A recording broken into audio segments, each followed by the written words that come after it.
वोटों की गिनती शुरू हो जाएगी।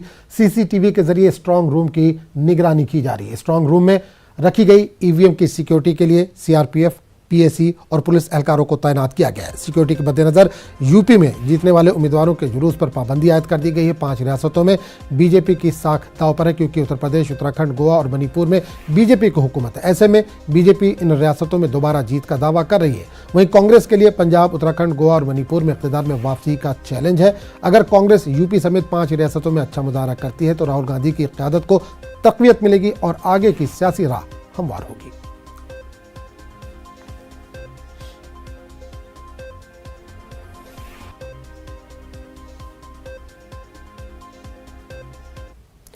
उत्तर प्रदेश असेंबली इंतखाबात के नतायज कल यानी 10 मार्च को आने वाले हैं। उधर रियासत में ईवीएम को लेकर फिर से सियासत शुरू हो गई है। समाजवादी पार्टी के सदस्य अखिलेश यादव और सुबह सपा के सरबराह ओम प्रकाश राजभर की वाराणसी में ईवीएम से भरी गाड़ी पकड़े जाने के दावे के बाद सियासी पारा चढ़ गया है। वाराणसी के पहाड़िया मंडी इलाके में समाजवादी पार्टी के कारकुनों ने ईवीएम स्ट्रांग रूम के बाहर धरना दिया। इसके साथ ही वाराणसी के जिला मजिस्ट्रेट कौशल राज शर्मा ने इस मामले में वजाहत दी। जिला मजिस्ट्रेट का कहना है कि वाराणसी की गिनती के अमले के लिए कॉलेज में ट्रेनिंग थी, इसलिए 20 ईवीएम मशीन ले जाई जा रही थी। इसे एक छोटी गाड़ी में कुछ लोगों ने रोक लिया। इससे कबल अखिलेश यादव ने कहा था कि एग्जिट पोल ये तासुर देना चाहते हैं कि बीजेपी जीत रही है। ये जमहूरियत का आखिरी इलेक्शन है, उम्मीदवारों को बताए बगैर ईवीएम ले जाए जा रहे हैं, हर जगह ईवीएम पकड़े जा रहे हैं। हमने वोट दिया, इसलिए अब हमें वोट बचाना है। ये जमहूरियत की आखिरी जंग है। अब तब्दीली ना आई तो अवाम को इनकलाब लाना होगा।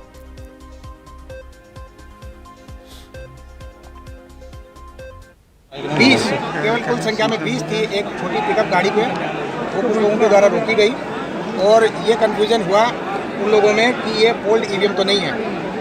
बाद में वो धीरे धीरे इतने लोग यहाँ इकट्ठे हो गए। यहाँ सारे मजिस्ट्रेट आए, सारे अधिकारीगण आए, उन्होंने समझाया, परंतु भीड़ होने की वजह से अब सारे प्रत्याशियों को और पॉलिटिकल पार्टी के जो अध्यक्ष हैं उनको बुलाया गया है कि स्पष्ट कर लें जो ईवीएम ले जाई जा रही थी वो ट्रेनिंग की थी। मेरे पीछे ये कंट्रोल रूम है, पूरा का पूरा जो स्ट्रांग रूम है, इसकी बैरिकेडिंग को ब्रीच करने का मतलब नहीं होता है। जो बाकी ईवीएम्स हैं उनके स्ट्रांग रूम, उनके गोडाउन अलग हैं। ये ईवीएम और वो ईवीएम आपस में बिल्कुल भी कनेक्टेड नहीं है। ये सारी चीज़ स्पष्ट की जा रही हैं। यहाँ पे कुछ लोगों का आरोप है कि कुछ अधिकारियों ने सख्ती की, तो उसकी भी हम जांच करवा लेते हैं कि कोई सख्ती की बात हुई भी नहीं हुई। हालांकि यहाँ पे सारे लोग इकट्ठे हैं और बातचीत है। अब सारे प्रत्याशियों को बुलाए गए हैं और सारी जो मशीनें इलेक्शन के दिन गई थी, जिनमें पोलिंग हुई है, उस सब की लिस्ट उनको जो मेल से भेजी गई, आज दोबारा हार्ड कॉपी दी जा रही है। जो ये 20 मशीनें हैं ये अभी अलग ही हैं उस गाड़ी पे। उनके सारे नंबर उनके साथ मैच करवा के दिखा दिए जा रहे हैं कि ये मशीन उन लिस्ट में नहीं है जो पोल पे गई थी। ये प्रशिक्षण की मशीनें अलग होती हैं, प्रशिक्षण के नंबर हैं जिनके प्रशिक्षण पहले काउंटिंग के पोलिंग के दौरान हुए थे, वही काउंटिंग के दौरान हो रहे हैं। जब कल चुनाव खत्म होता है, हम सभी साथियों को पता था कहीं न कहीं जिस प्रकार से बनारस की जनता, खास तौर से दक्षिण की जनता ने जो प्यार सम्मान मान दिया है, क्योंकि ये चुनाव में तो हार चुके हैं, लेकिन हराने के लिए जरूर ईवीएम का प्रयोग करेंगे। हम सभी साथी ईवीएम मशीन के साथ साथ पहाड़िया पे आते हैं। उसके बाद रात भर उस ईवीएम मशीन की हम लोग रखवाली करते हैं। लेकिन सब सुबह पुलिस अधिकारी आते हैं और हम सबको यहाँ हटाने के लिए कहते हैं। न हटने पर हमसे बलपूर्वक कार्य भी किया जाता है, लेकिन तभी कुछ गाड़ियाँ सामने से निकलती है। पहले ये बतावे ये दक्षिणी का ईवीएम कहाँ ले जा रहे थे ये, और यहाँ से क्यों निकाल के ले जा रहे थे ये, तब इसके बाद वार्ता होगी। देखिए 3-3 गाड़ियां ईवीएम लेकर के वहां निकली हैं, जबकि चुनाव आयोग की गाइडलाइंस है कि बगैर प्रत्याशी को सूचना दिए, बगैर जिलाध्यक्ष को सूचना दिए, कोई भी बगैर फोर्स के कोई भी ईवीएम कहीं भी मूवमेंट नहीं हो सकता है।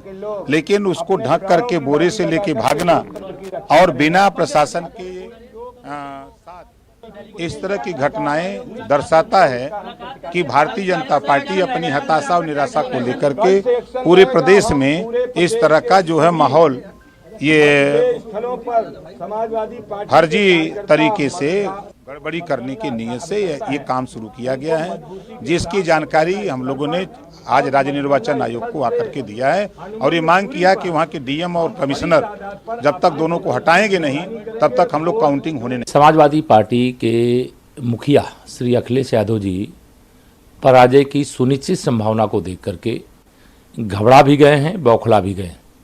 उनके आरोप जो भी हैं वह तथ्यहीन हैं, निराधार हैं और अफवाह फैलाने वाले हैं। निश्चित तौर से 7 चरण के चुनाव संपन्न हुए 7 तारीख को, और उसके बाद 6 चरण के जो पीछे के चुनाव संपन्न हुए उस समय श्री अखिलेश यादव जी ने ऐसा कोई आरोप नहीं लगाया।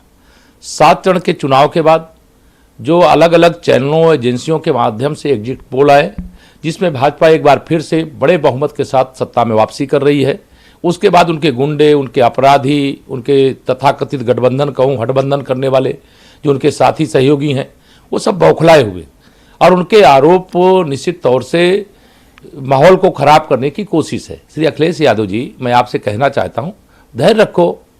10 तारीख को मतगणना होगी और मतगणना के बाद जो भी ईवीएम मशीन के अंदर जनता ने अपने मताधिकार का प्रयोग करके भेजा होगा वो सामने। और इस पूरे मामले पर बात करने के लिए हम सीधे रुख करेंगे वाराणसी का, जहां सामान्य नुमाइंदे रवि पांडे इस वक्त जुड़ रहे। रवि, कल वोटों की गिनती है लेकिन उससे पहले ईवीएम को लेकर हंगामा बरपा हो गया है। बनारस में भी कुछ, वाराणसी में भी कुछ ईवीएम पकड़ी गई है। क्या है पूरा मामला? देखिए, पूरा मामला काफी ज्यादा गर्म हो गया, जिसके वजह से समाजवादी पार्टी के हजारों कार्यकर्ता बीती रात सड़कों पर थे। अच्छा खासा हंगामा उन्होंने काटा, लेकिन ये हंगामा उस वक्त शांत हुआ जब रात को स्ट्रांग रूम से सारे ईवीएम का मिलान करवाया गया और इस ईवीएम के मिलान में जितने भी ईवीएम रखे गए थे वो पूरे नंबर से मेल खाए जो प्रत्याशियों को एक दिन पहले दिखाया गया था। उसके बाद स्ट्रांग रूम में उसको सील किया गया था। इसके बाद ये हंगामा हुआ, उसके बावजूद ये हंगामा हुआ और प्रत्याशी जब इस बात को मान लिए कि हाँ सारे ईवीएम जो है वो सही सलामत है, तब जाके प्रदर्शन खत्म हुआ। हंगामा पूरा उस वक्त हुआ जब शाम को 5 बजे कुछ ईवीएम जो है वो ट्रेनिंग के लिए बगल के ही कॉलेज, यूपी कॉलेज में ले जाया जा रहा था। तो एक समर्थक ने ये हंगामा किया कि ईवीएम पकड़े गए। हालांकि वो जो ईवीएम थे वो प्रशिक्षण के लिए जा रहे थे, मतगणना में जितने लोगों की जो ड्यूटी लगने जा रही है उसके प्रशिक्षण के लिए जा रहे थे। लेकिन ये बातें सामने आई, उसके बाद सोशल मीडिया पे अफवाह उड़ाया गया और भीड़ ने जो है वो देर रात तक हंगामा किया। बिल्कुल रवि, एक चीज और जानना चाहेंगे। अभी हमने बीजेपी का भी रिएक्शन देखा। बीजेपी का ये कहना है कि 7 फेस हुए, अखिलेश ने कभी इस तरह का जिक्र नहीं किया, ईवीएम का उन्होंने जिक्र ही नहीं किया, लेकिन 7 फेस कंप्लीट होने के बाद अब हार का डर उनको सता रहा है और अब ईवीएम सामने आ गया है। जी बिल्कुल, जो बयान था वो काफी आश्चर्यजनक था, क्योंकि जिस तरीके से इस स्ट्रांग रूम में ईवीएम रखा गया था, प्रत्याशियों के सामने रखा गया था, इस बार ईवीएम में एक पैरामिलिट्री फोर्स के साथ ही जो जवानों के साथ ही ऑनलाइन सुरक्षा रखा गया और सीसीटीवी फुटेज लगाया गया। वो सीसीटीवी जो कैमरा है वो सारे के सारे प्रत्याशियों को उसका लिंक दिया गया है। साथ ही प्रत्याशियों के जितने भी एक प्रतिनिधि है वो 24 घंटा वहां पे निगरानी कर सकते हैं। तो ऐसे में स्ट्रांग रूम से ईवीएम निकलना एक बहुत बड़ी बात होती है। 3 चरण की सिक्योरिटी है। इसके बावजूद जिस तरीके से अफवाह उड़ाया गया तो इससे साफ जाहिर है कि कहीं न कहीं एक ये हताशा है कि अगर हार होता है तो क्या किया जाए, क्या चीज, क्योंकि अभी तक गणना हुआ नहीं और ईवीएम बाहर निकलने का कोई सवाल होता नहीं है। बिल्कुल, बहुत बहुत शुक्रिया रवि इस तमाम जानकारी के लिए।